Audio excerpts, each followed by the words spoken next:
Cricket हमारे देश में ये खेल नहीं है जनाब, इबादत है। और जो इस खेल को खेलते हैं वो खिलाड़ी नहीं भगवान माने जाते हैं। लेकिन जब ये भक्ति हद से बाहर हो जाए तब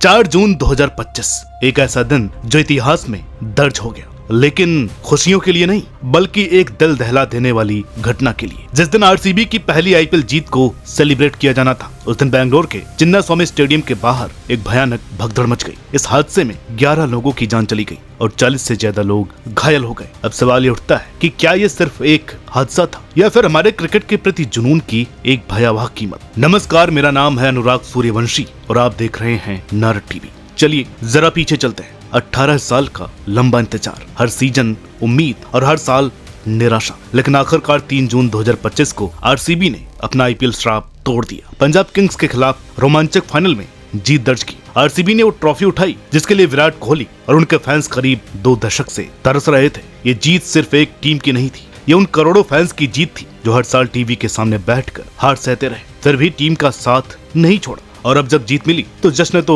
बनता है ना। जैसे अनाउंसमेंट हुआ कि अगले दिन यानी 4 जून को आरसीबी की विजयी परेड और स्टेडियम में फेलिसिटेशन सेरेमनी होगी, पूरे बेंगलोर में उफान आ गया। सोशल मीडिया पर फ्री पास की खबरें तैरने लगी। फैंस सुबह से ही चिन्नास्वामी स्टेडियम के बाहर जमा होने लगे। आशा थी कि विराट और उनकी टीम को नजदीक से देख पाएंगे, लेकिन जो एक जश्न होना था वो एक मौत की घाटी में बदल गया। शाम होते होते स्टेडियम के बाहर 2 से 3 लाख लोग जमा हो गए। न भीड़ कंट्रोल करने का इंतजाम था, न एंट्री प्रोसेस क्लियर था। जैसे ही भीड़ और धक्का मुक्की बढ़ी, एक भयानक भगदड़ मच गई। इस भगदड़ में 11 लोगों ने अपनी जान गंवा दी और 40 से ज्यादा जख्मी हो गए। कईयों के लिए वो दिन सिर्फ एक मैच जीत का नहीं, अपनों को खो देने का दिन बन गया। और सबसे चौंकाने वाली बात ये थी कि जब बाहर तबाही मची थी, स्टेडियम के अंदर सेलिब्रेशन चालू था। मंच पर खिलाड़ी ट्रॉफी के साथ फोटो ले रहे थे, म्यूजिक बज रहा था, लोग झूम रहे थे और बस कुछ मीटर दूर लोग दम तोड़ रहे थे। अब यहीं से इस कहानी का रुख कुछ डिस्टर्बिंग हो जाता है। डेक्कन हेराल्ड की रिपोर्ट्स के मुताबिक पुलिस और ट्रैफिक डिपार्टमेंट दोनों ने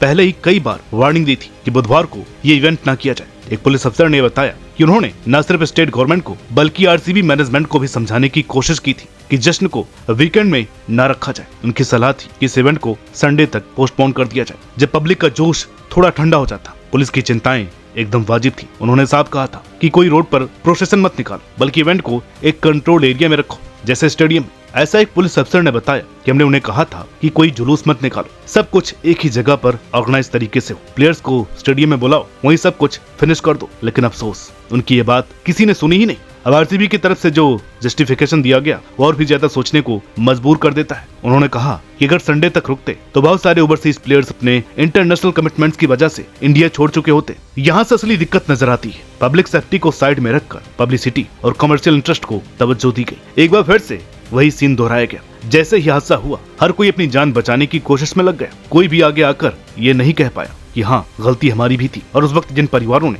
अपने करीबियों को खो दिया, वो खामोशी से आंसू बहाते रह गए। बीसीसीआई यानी कि भारतीय क्रिकेट कंट्रोल बोर्ड ने इस हादसे से झटपट दूरी बना ली। आईपीएल चेयरमैन अरुण धूमल ने तो एकदम डिफेंसिव स्टेटमेंट दे डाली। हम इस तरह की किसी चीज के लिए जिम्मेदार कैसे ठहराए जा सकते हैं? ये वाकई एक दुखद घटना है और हम अपनी गहरी संवेदनाएं व्यक्त करते हैं, लेकिन जिस चीज पर हमारा कंट्रोल ही नहीं था उसके लिए हम जिम्मेदार कैसे हो सकते हैं? उन्होंने ये भी कहा कि आईपीएल तो पिछली रात को ही खत्म हो गया था और बीसीसीआई को किसी भी तरह की जीत की सेलिब्रेशन की जानकारी नहीं थी। उन्होंने सवाल उठाया कि क्या इस इवेंट में कोई आईपीएल ऑफिशियल मौजूद था? क्या वो भीड़ को मैनेज कर रहे थे या खिलाड़ियों की एंट्री करा रहे थे? मतलब साफ था, उन्होंने बोर्ड की कोई जिम्मेदारी मानने से इनकार कर दिया। बीसीसीआई के सेक्रेटरी देवजीत सोकिया ने भी कुछ ऐसा ही कहा। हाँ, उन्होंने माना कि कुछ लैप्स यानी चूक जरूर हुई है, लेकिन वो बोले बीसीसीआई का इसमें कोई रोल नहीं है, लेकिन ये एक सबक है। हम आगे ऐसे इवेंट्स के लिए नए नियम लाने पर विचार जरूर करेंगे। मतलब फिर वही सिस्टम का फॉल्ट है, लेकिन हमारा नहीं। अब बात करते हैं कर्नाटक के मुख्यमंत्री सिद्धरामैया की। यहाँ से उनकी सरकार के लिए भी एक तगड़ा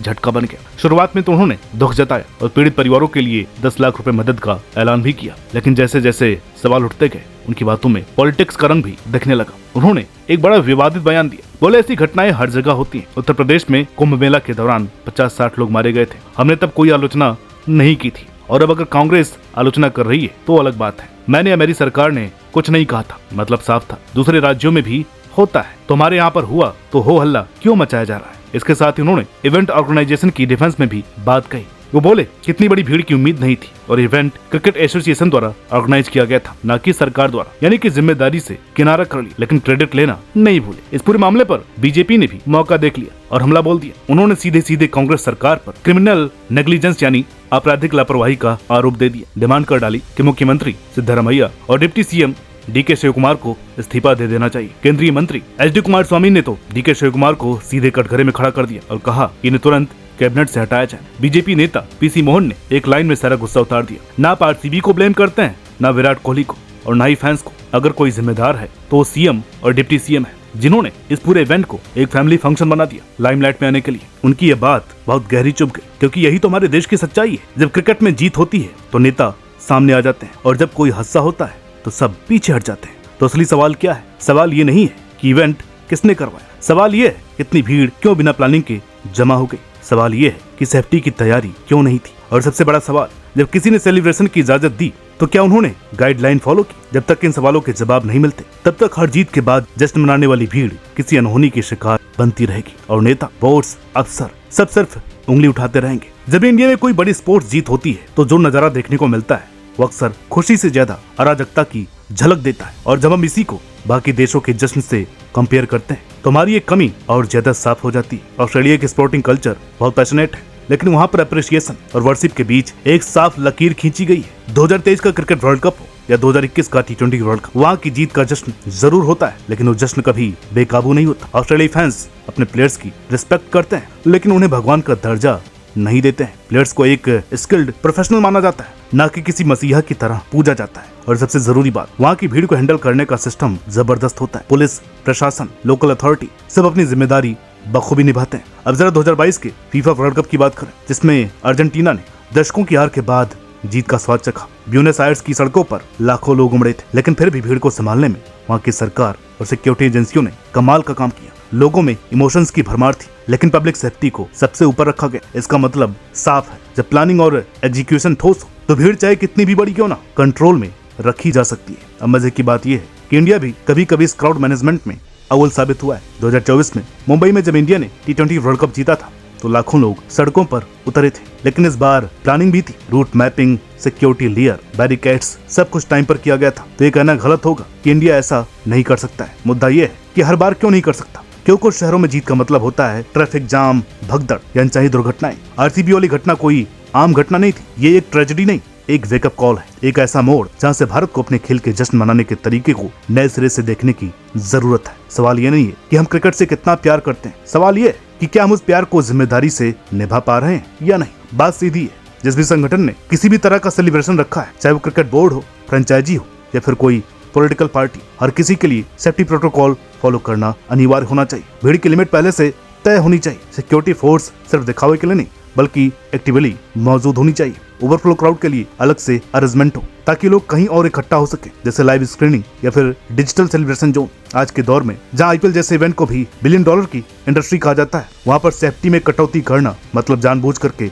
खतरे को न्योता देना है। आज जो सिस्टम उसमें हर कोई उंगली किसी और की तरफ करता है, ये तो पुलिस की गलती थी। अरे भाई, हम तो सिर्फ आयोजन करवा रहे थे, सरकार को संभालना चाहिए था। ये पासिंग द बक सिस्टम अब और नहीं चलेगा। हमें एक क्लियर रिस्पॉन्सिबिलिटी फ्रेमवर्क चाहिए जिसमें ये साफ साफ लिखा हो कि स्पोर्टिंग बॉडी की क्या जिम्मेदारी है, फ्रेंचाइजी को क्या करना है, लोकल एडमिनिस्ट्रेशन और पुलिस किस लेवल पर जवाबदेह। जब तक ये स्ट्रक्चर नहीं बनेगा तब तक हर हादसे के बाद यही होगा, जिम्मेदार कोई नहीं, मरने वाला आम आदमी। अब बात दिल से करने वाली है, क्रिकेट सिर्फ एक खेल नहीं है हमारे भारत में, बल्कि एक धर्म बन गया है। और हम सब ने वो जुनून देखा है जब कोई टीम जीतती है, सड़कों पर नाचते लोग, ढोल नगाड़े, आतिशबाजी। लेकिन क्या कभी सोचा है किस कीमत पर? जरूरत है एक कल्चरल शिफ्ट की, जहां हम अपनी भावनाओं को पागलपन में तब्दील ना करें बल्कि स्मार्ट तरीके से सेलिब्रेट करें। फैंस को ये समझने की जरूरत है कि असली सेलिब्रेशन वो है जिसमें सब लोग सुरक्षित हों और साथ में खुशी मना सके। आरसीबी का स्टैम्पीड सिर्फ एक हादसा नहीं, ये उस पूरे सिस्टम की नाकामी की तस्वीर है जहाँ खेल, राजनीति और पब्लिक सेफ्टी एक दूसरे से टकरा जाते हैं। 11 परिवारों ने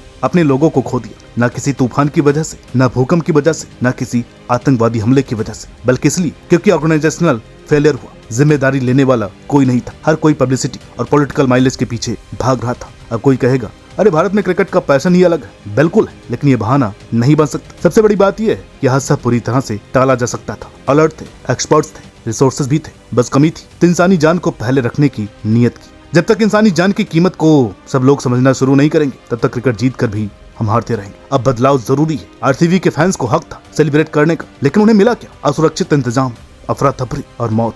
उनकी मौत सिर्फ आंकड़े नहीं, वो एक बहुत बड़ी सीख है। अगर अभी नहीं बदले तो हर जीत के साथ कुछ अनमोल जिंदगियां हारते रहेंगे। अब वक्त है कि भारत अपने खेल के जश्न में जुनून के साथ जिम्मेदारी भी मिलाए, ताकि जीत सिर्फ खुशियां लाए, खाली कुर्सियां नहीं।